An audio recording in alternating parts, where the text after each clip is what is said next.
If you're hearing this, you must love horror, science fiction, and weird tales. You can help spread that love by signing up at patreon.com/Lord Blood-Rah. There you can help support the production of Lord Blood-Rah's Wrackin Auditorium, a podcast featuring chilling, old-time radio horror shows best listened to in the dark. Lord Blood-Rah's Wrackin Theater, presenting the best, worst, and wildest horror and science fiction films ever made. And Captain Paxar's Star Cadet Hour, the kind of show kids in the 60s and 70s would run home from school to see, featuring classic science fiction heroes like Flash Gordon, Tom Corbett Space Cadet, Captain Zero, and many more. Plus, if you sign up, you'll have access to exclusive content available nowhere else, like Lord Blood-Rah's B-movie reviews, radio episode commentaries, and more. Sign up today at patreon.com/Lord Blood-Rah for the love of horror. I'm so glad you're here. Allow me to introduce myself. I am Lord Blood-Rah. I host horror and science fiction films on my TV series, Lord Blood-Rah's Wrackin Theater, but here, in this cool, intimate darkness, I'll be presenting tales of horror and the uncanny solely for you, alone. In this auditorium within your mind, you will coalesce the settings and the players from the ether of your imagination. Your terror will be your own creation. This is the sorcery of sound, the subtle magic of old-time radio, horror.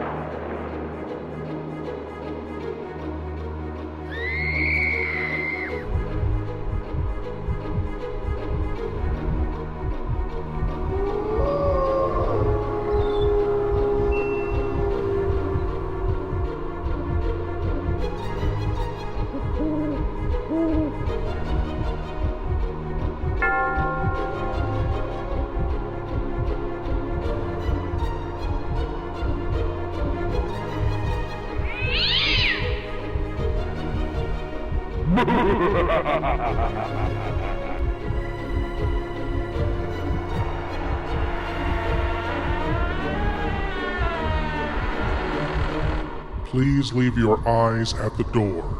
You will not need them. This is Lord Blood-Rah's Wrackin Auditorium. Many caught up in the humdrum of daily existence fantasize about having more adventurous lives. An explorer of distant, mysterious lands, perhaps, or a hard-bitten private detective on the trail of a shadowy bad guy with danger at every side.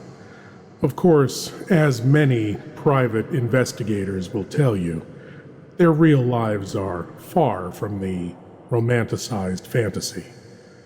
But for some, tonight's story is the exception that proves the rule. From Quiet Please comes the tale, Never Send to Know.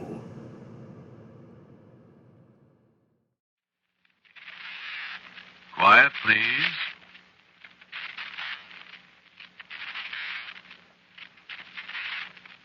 Quiet, please.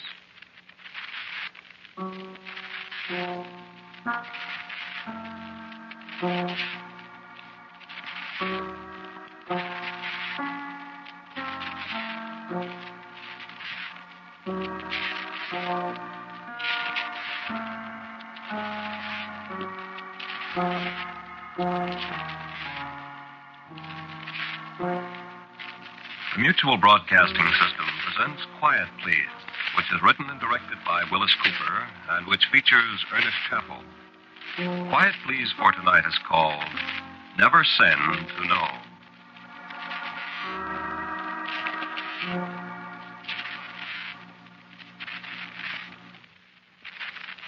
I wouldn't be caught in an alley with a derby hat, or with one of those light, snap-brimmed ones either. Look. You know what this thing is? It's an automatic pistol. It's not a Rod, a Roscoe, or a heater. You know where I keep it? In my desk drawer. I can't speak Chinese. I think most policemen are very nice fellows, very efficient, generally courteous. Almost always intelligent. I get along with them beautifully. I don't know any stool pigeons. I have never hit a woman in my life. Nobody has ever called me a private eye or a Seamus, or however you pronounce it. And I do not indulge in rapid-fire slang. Oh, and for your information, a pistol does not go ka-chow. I will now fire a pistol so you can see. This is how a pistol sounds. You probably could put that sound into words, but I submit that it definitely would not be ka-chow. Would it? Well? Fool. I must admit I do have a secretary. Mrs. Radabaugh. Well, Come in, Mrs. Radabaugh. well, This is my secretary, Mrs. Radabaugh. what do you want? Mrs. Radabaugh, how many jewel robberies have I solved? Huh. We may take that to mean none. You ain't had any jewel robberies. Precisely. Do you recall any cases involving beautiful Oriental maidens, Mrs. R? I do not. Any in which I was kidnapped by counterfeiters? Listen, I'm busy, Mr. Kramer. Now, Mrs. Radabaugh, if I propose to you Huh? that you and I take an automobile trip to an obscure village in New Hampshire to investigate the murder of an elderly recluse, what would you do? I'd quit. Ah. And what do you consider the most exciting of all the cases I have handled as a private eye? A what? You see? A private detective, investigator, Mrs. R. You haven't had any exciting ones.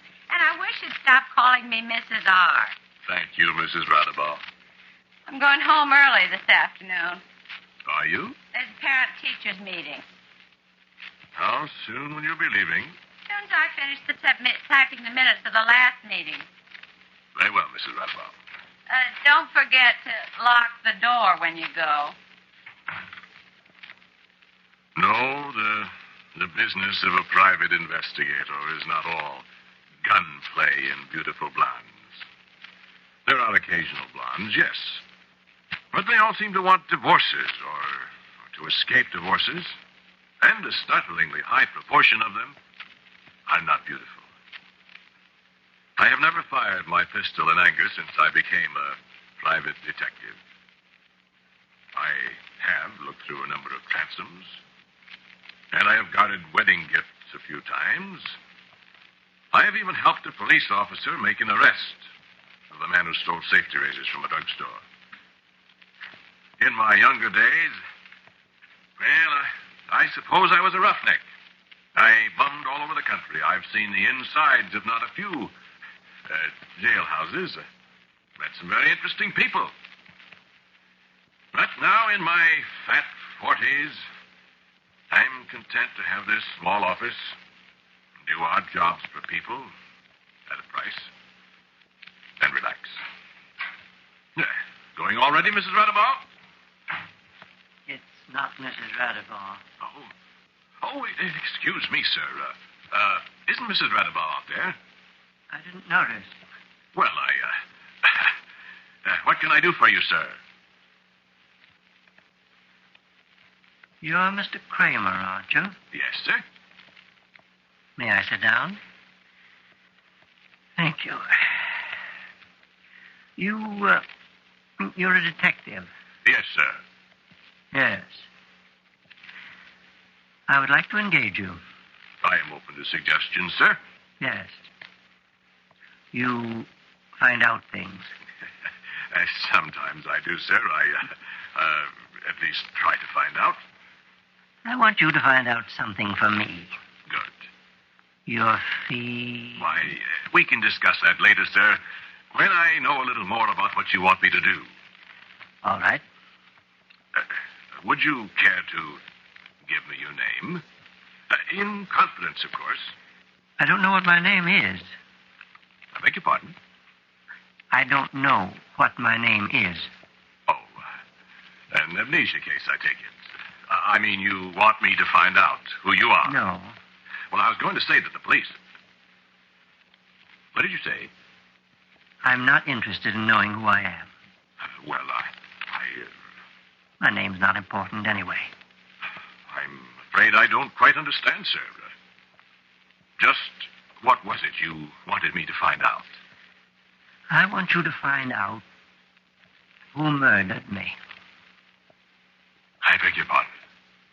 I want to know who murdered me, so he can be punished.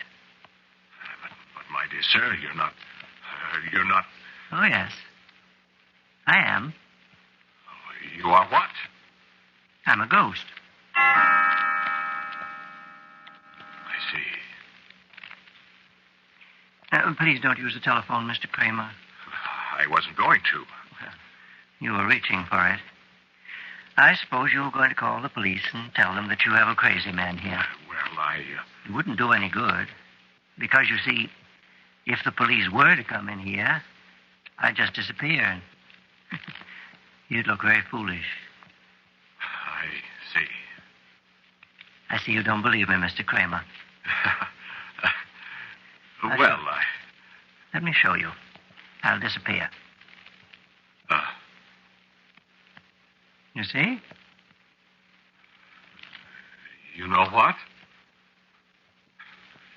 You did disappear. Yes, of course. I don't believe in ghosts. You mean you didn't? Well, I'd like to have you start at once, Mr. Kramer. I want to know who murdered... I thought I heard you talking. Why, there's nobody here.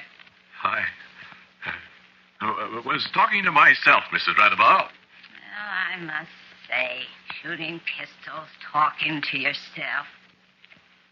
Where'd this money come from? What money? $100 bills. 1, 2, 3, ick. Why, what? You got sticky red paint or something all over 'em. Well, it wasn't red paint. But it was real money. From a man who disappeared. Well, I said a private detective's life wasn't exciting. It looks as if it's going to be now. But I don't know how I'm going to find out who murdered a man who doesn't know who he is, nor when or where he was murdered. Do you? I don't even know where to start. I've been sitting here since 3 o'clock this morning. I say to myself, did that man come in here, or did I dream it? And then I see the $300 bills on the desk in front of me, and they're real enough. So I didn't dream it. Yes? Mr. Kramer, Yes. you didn't dream it. What? You didn't dream it. I said that. Yes, I heard you. Oh? Perhaps I'd better come in and talk to you some more. Well, Yes, I think I'd better. I'll be right there. but... I'll be right there. This is... Who is... Good evening, Mr. Kramer. Yes, I think we'd better talk some more. But look here. You were just talking to me on the phone. Where were you... What difference does that make? I don't really mean to haunt you, Mr. Kramer, but I am very anxious, you understand. No doubt. I remembered something. Oh? Yes. I remembered where I was murdered. Look. I mean... Mr. Kramer, You seem to think that I'm trying to deceive you or something. Well, no, but... Well, really, I've never talked to a ghost before. Really? There must be some rational explanation of this, Mister. I gave you my explanation, sir. You're not afraid by any chance. I don't frighten you, I hope. No. I don't think I'm afraid, really. But... well, I'm just not used to this sort of thing. Oh, you will be before we get done. I was going to tell you where I was murdered. Perhaps that'll help. All right. Where? It was near Lindale, Utah. Lindale, Utah. That's on the Union Pacific. I think I've been through there. Oh, have you? Isn't that near where the branch line to Bryce Canyon turns off the main line? Yeah, I believe it is. You think that'll be of any help? You never know. You don't remember when, I suppose. No, but I may remember later. Really, meeting you has been very stimulating. I feel that you're going to be successful, Mr. Kramer. I've tried so many years to find him. Well, that's good. Now, let me see. We might place the time of your... Murder? My death? Yes. How old would you be? Really, I haven't the slightest idea. Well, I suppose I can wire the authorities at Lindale and ask them about any unsolved murders they have a record of. It's a fine idea. We may solve this problem of yours a good deal more quickly than I hoped. Good. Oh, the money I left... It was a little, messy. I'm so sorry about that, but all my money is like that. That is, as long as I have it. It dries, though. Oh, yes. Yes. If you need more... Later. Good. Whenever you want it, ask for it. You'll excuse me, I know. But where does this money come from? But I don't know. I seem to have a great deal of it. It's no use to me, of course, so... You find the man who murdered me, and you can have it all. Well, thanks. What are we going to do with this man, when we find him, though? The evidence of a ghost, in court. Yes, I thought of that. I couldn't very well testify, could I? Even if I am the most interested party. So what? Well, I thought that perhaps you might take care of that, Mr. Kramer. Just how do you propose I take care of that? Mr. Kramer, I know more about you than you might think I do. Oh, do you? I know, for example, that you're quite unscrupulous. So? Yes, sir. Quite. Well, what then? You'll be getting a very large fee, Mr. Kramer. And for that fee, I thought perhaps you might undertake the job of executioner. You did? The man will be guilty, you know. You'll only be carrying out a just sentence on him. Committing murder myself? Oh, no. Nobody ever called a hangman a murderer. No, thanks. I'm sure you'll change your mind, Mr. Kramer. I doubt it. I told you I know you a great deal better than you think. And there's a large sum of money involved. How large? You name it. In advance? Whatever you say. $1 million. All right. You sure that'll be enough? I don't like being kidded, Mr. Ghost. My dear sir. All right.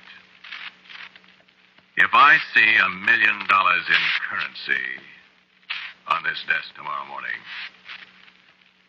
you bought yourself an executioner. Fine. Provided I can find the man. Oh, you'll find him, Mr. Kramer. And then you'll execute him.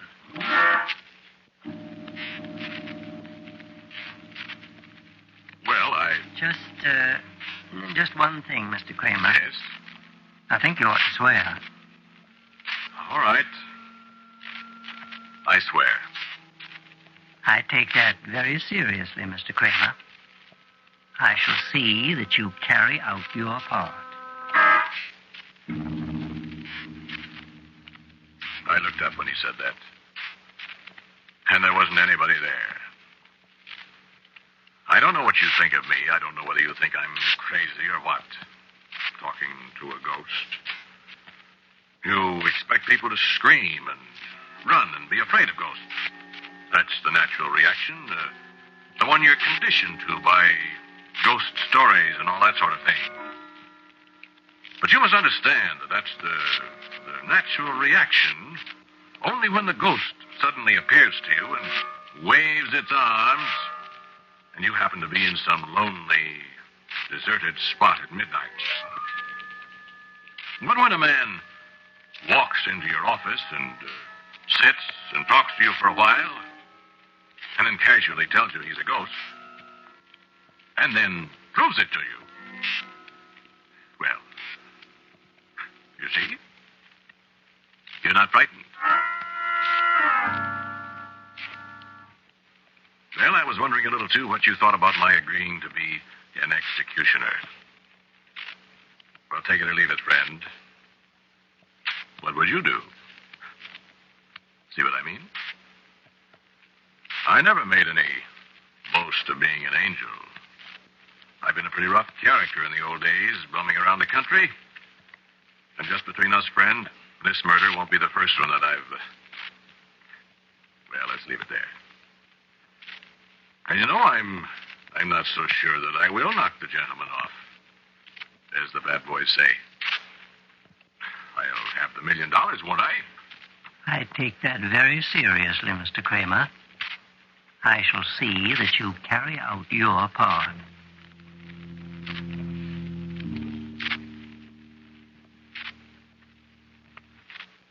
I wired Lendale, Utah about unsolved murders. The telephone woke me up next morning early.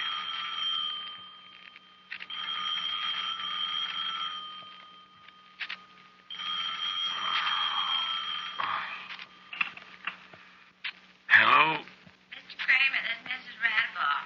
There's a telegram here for you to collect. Shall I pay for it? Where's it from? How do I know? Well, pay for it and read it to me. All right. Here, boy. Just a minute till I tear it open. It's from Lendale, Utah. Well, read it. Hold your horses. It says no unsolved murders here. What's that mean? Never mind. Goodbye. Now, look here. How do you like that? Shut up, Radabow. Look, Radabow, I'm not going to answer it, so... Now what? You didn't answer the phone, so I came over. What? Oh, you. You had an answer from Utah. It said there wasn't any unsolved murder there, my friend. Yes, I know. What about that? You should have let Mrs. Radabaugh read you the rest of the telegram. What? There was more to it. There was? Perhaps you'd better call Mrs. Radabaugh back. I will.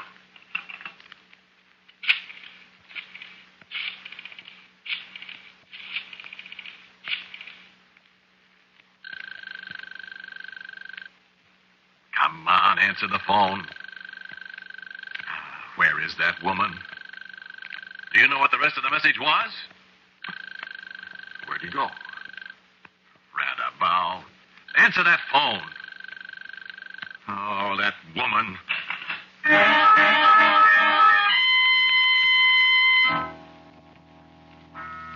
No, Mrs. Radabow was not in the office when I got there. Someday I shall fire that woman out of hand if she keeps up these high-handed tactics. And what does she do with that telegram? I looked all over the place. It wasn't on my desk. It wasn't in the wastebasket. It wasn't on the floor. If that woman took it with her... You know, one of the worst things about me is an absolutely ungovernable temper. I haven't had an outburst of real red flaming rage for years. It's a good thing I haven't. feel it coming on now, though. I could get my hands on her. I ripped through her desk. Compact. What did that old hag want with a compact? I threw it against the wall. Candy bars. Carbon paper. What did she do with that telegram? I went back into my office. When I went out of that office, my desk was clear. There wasn't a thing on it but a blotter and my desk stand with the 2 pens. Now, it was littered with stacks of money.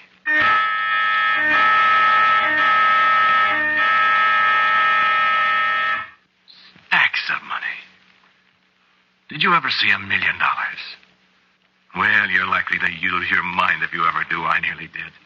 20s, 50s, $100 bills. Stacks and stacks and stacks. And I couldn't help it. I picked it up and loved it. I got up to my elbows in money. I just wanted to feel it. $1 million. I was chuckling and giggling to myself. I'd forgotten all about the telegram. And I heard a voice. How untidy, Mr. Kramer. I jumped back and dropped money all over the place. Your hands. I'm sorry. You've got blood all over them. I'm sorry. I was excited. I'll wash it off. No. Wait. What? I brought you the telegram. Oh, the telegram. Didn't you say you'd been in Lindell? Oh, yes. I've been through there several times. I thought you did. Why did you ask that? I was wondering if perhaps you might not have heard about my death or... Or what? Oh, nothing. I'm sorry, but we have to explore every angle, don't we? I fully intend to, sir. Good. Good. There's $1 million there. That's wonderful. Just remember, you haven't earned it yet. I'll earn it, never fear. Yes, I shall see that you do. What about the telegram? Oh, I'm sorry. Here. Thanks. I was anxious to see what... Only unsolved mystery here. Several years ago, unidentified hobo killed by train. Well, that couldn't be you. Yes, it could. It says killed by train. No, I was murdered. Well... I was a hobo. Well, so was I once, but... But what? I didn't get murdered. No, I did. And you think this man is you? I know it is. I don't know how we're going to prove that. I'll tell you. Well? When I recognize the man, that'll be proof, won't it? But you said you didn't know who did it. I'll know. When you find him. Now, look. This leaves us right where we started. No, not exactly. I'm afraid it does. I'm going to find the man who murdered me. Or rather, you are, Mr. Kramer. I don't know where to start. Think, Mr. Kramer. Please think. I just think it's impossible. I don't. Suggest something, then. You're the detective. Go to Lindell? Would you want to go to Lindell? Why not? Well, Why not? there's a line of poetry I could quote to you. Never send to know... Never mind poetry. Well, then we don't need to go back to Lindell, do we? You take your money and get out of here. Oh, You hear me? you'd forgotten all about it, hadn't you? I don't know what you're talking about. Yes, you do. But you didn't even think of it when I told you the place. Well, I didn't know. You just forgot. Well, you know the murderer now? It wasn't murder. It was an accident. Well, the man died. I died. Well, that doesn't make it murder. In my book, it does, Mr. Kramer. Well, I didn't mean to. Meaning hasn't got anything to do with it. We were just arguing in the freight car. I remember very well now. Just talking. And we drank that bottle. I remember.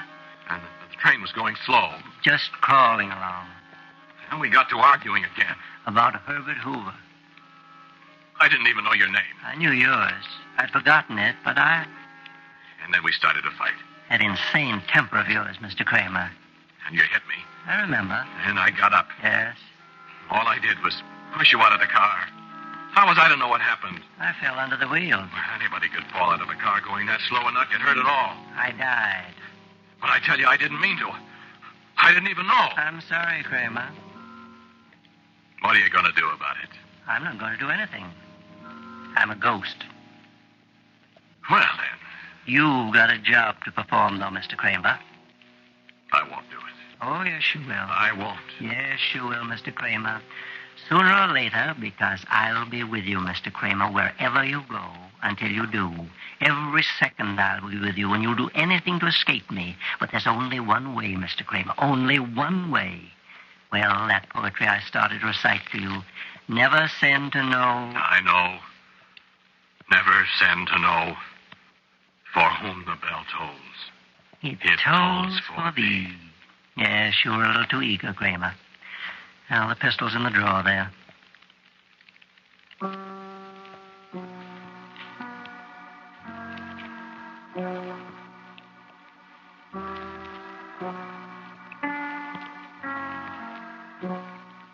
You have listened to Quiet Please, which is written and directed by Willis Cooper. Kramer, the man who spoke to you, was Ernest Chappell. And Nancy Sheridan played Mrs. Radabaugh. Edgar Staley was the other man. The original music for Quiet Please is composed and played by Albert Berman. Now, for a word about next week's Quiet Please, here is our writer-director, Willis Cooper. My story for you next week is a true ghost story about colonial days in America. One that really happened. Shall we call it Meeting at Ticonderoga?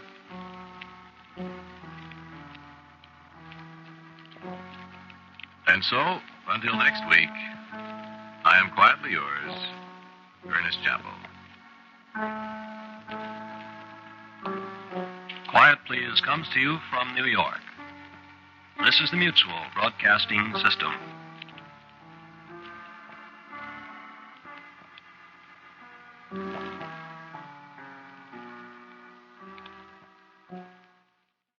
A specter from his past, come for a long overdue reckoning, or guilt over the outcome of a flashing temper. Either way, the case is solved. Our investigator said he never fired his automatic pistol in anger, and that still holds true. His final shot was one of desperation.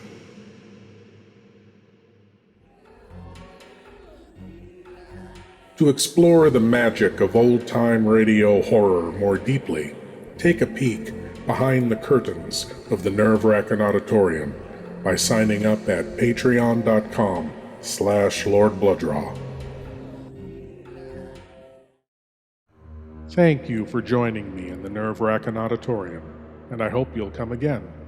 But now it's time for you to rejoin the, real world. I am Lord Blood-Rah, and I'll be waiting here for you in the shadows of your mind until the next time you seek the darkness. Good night.